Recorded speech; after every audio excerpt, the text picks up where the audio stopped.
We got 2 weeks.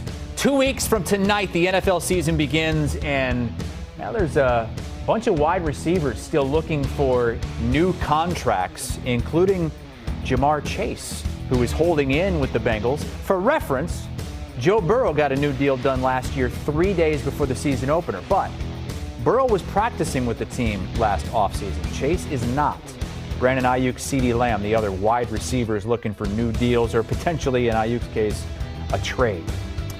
So let's get the thoughts of Danny Kanell and Pete Prisco on Ja'Marr Chase. Some are worried that if he waits too long, too close to the opener, that he won't have the practice, he won't be ready to go for the season opener. Will he be ready for week one with a new contract? He'll be ready for week one. I don't think that's a concern at all. It's not like you hit in practice anymore anyway. So it's not, it's not going to be rusty. He's in shape. Now, there's a difference between football shape, but there's a difference between football shape for the guys who have been in training camp. Nobody hits anymore, so he'll be fine if they sign him, which, look, everybody portrays the Bengals as being cheap. They've had their reputation for years. That's not who they are anymore.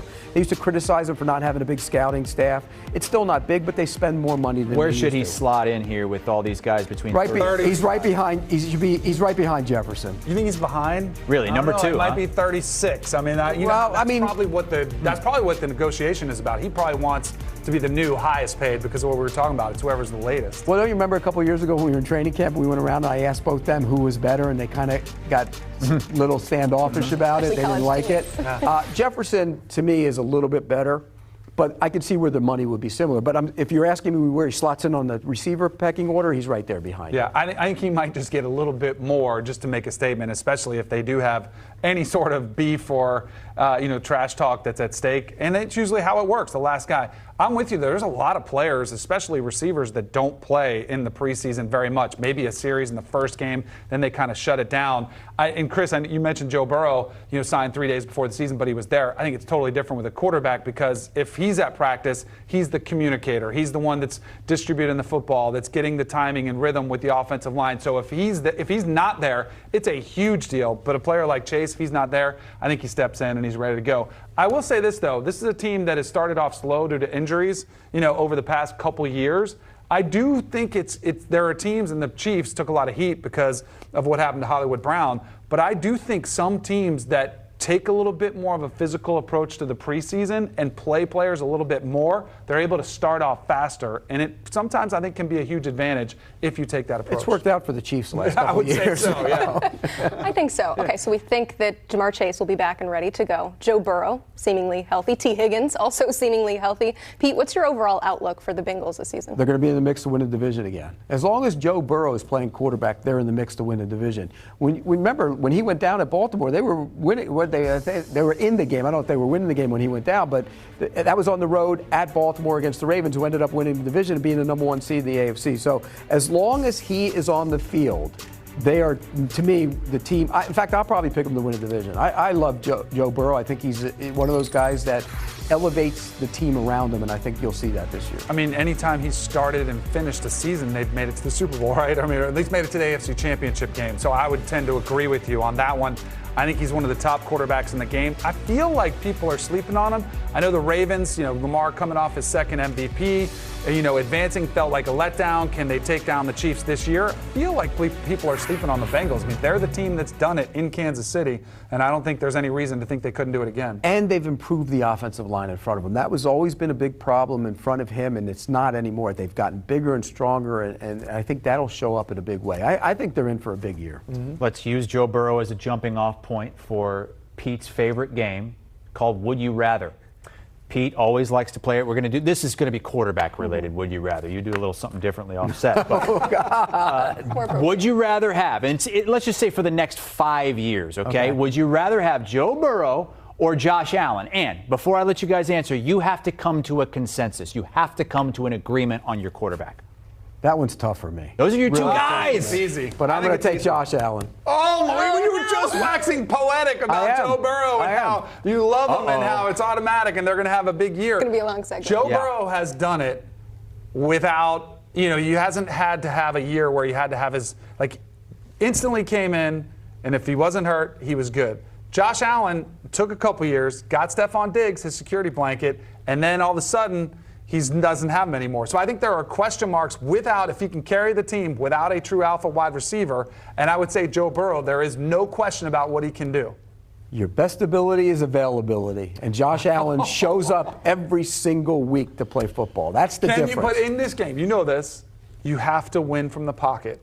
And you have to win from the pocket. Josh Allen can win from the pocket. But you're not worried about the turnovers, which Joe Burrow has not shown the propensity. You know why the turnovers happen? You know why the turnovers happen? Because he presses, because he's asked to do too much. That's why. And by the way, he has more touchdowns than anybody the last 4 years. Combined touchdowns. Josh Allen has more than anybody. I don't feel like Pete's going to budge here. No, I know. Yeah. So should we double check with our producer? Do they have to agree? Because I don't know if no consensus unless he comes over to my side. All right, we'll go Josh Allen. Okay. Begrudgingly. Well, I'm glad you guys agreed because we're going to just continue this game. We agreed on Josh Allen begrudgingly. So now, Josh Allen or Lamar Jackson?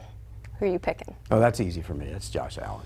Wow, it's a two-time MVP. It's easy. I know it's a two-time MVP. I don't think it's easy, but I do think Josh Allen is the total package where I don't have as much concerns. I think he's a better natural thrower of the football. I think he's more durable. We're talking about injuries. Lamar's had injury issues, so I think it's Josh Allen. I think it's closer. And he's been better in the postseason. Yeah, not much. But he's been better in the postseason. If somebody clips this off, you guys might get in some trouble there for taking Josh Allen over the two-time MVP. At least I said it was Lamar easy. Jackson. I mean, you could have made a case for Josh Allen being the MVP last year at some point. You really could. You could have, but he didn't win it. Okay, so Josh Allen advances again. Josh Allen or Justin Herbert. This is for the next 5 years.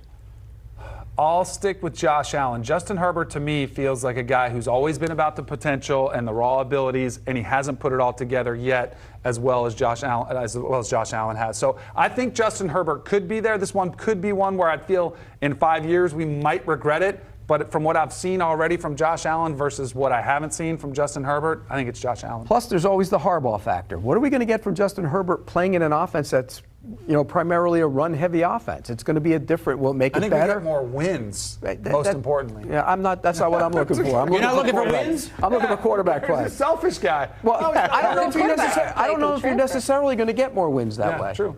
I don't think, the game is an air game. It's a spread game now. It's not a run game. Even it's evolved since he was last in the NFL when he was with the 49ers. It's changed. All right, one more hurdle for Josh Allen to get over, and that is him or C.J. Stroud. And before you answer, I'm going to remind you this is for the next 5 years. So we're looking at projections. Pete, is this a tough one for you? It's tough because 5 years, Josh Allen's going to be a little older, and C.J. Stroud will still have those years. Yeah. I'd probably still take Josh Allen. I'd go C.J. Stroud. I think what you saw from him in his rookie year far exceeds from what you saw Josh Allen his first 2 years. And I think the sky is the absolute limit. I think he's way more of a natural thrower. I don't think you get what you do in the run game. But the way he sees the game, and he has not – if for a rookie, you typically see them make a lot of mistakes, multiple interception games, putting the ball on the ground. Early, it wasn't great for him, but he did not have those boneheaded mistakes that you typically see. Already has the playoff win under his belt. I'd go C.J. Stroud here. Well, I mean – I ranked the quarterbacks, and when I ranked the quarterbacks, Josh Allen's the second quarterback. There's only one guy you could ask me this question, and it would be Patrick Mahomes? Of course. So Josh Allen's your number two. He's number two, and Joe Burrow's real close with him. And C.J. Stroud, you got to do it again. Yeah. That's the thing for me. And I love C.J. Stroud. I told you, Dan Marino is the greatest thrower of the football I've ever seen in terms of playing quarterback the way you're supposed to play quarterback, the way I like to see quarterback play quarterback. And C.J. Stroud reminds me of him. A guy that was better in the NFL than he was in college, because I think C.J. Stroud can be special. But right now, I take Josh Allen. All right, Josh Allen over everybody except Patrick Mahomes, though Danny would say Joe Burrow probably. Yeah, but they had to come to a consensus.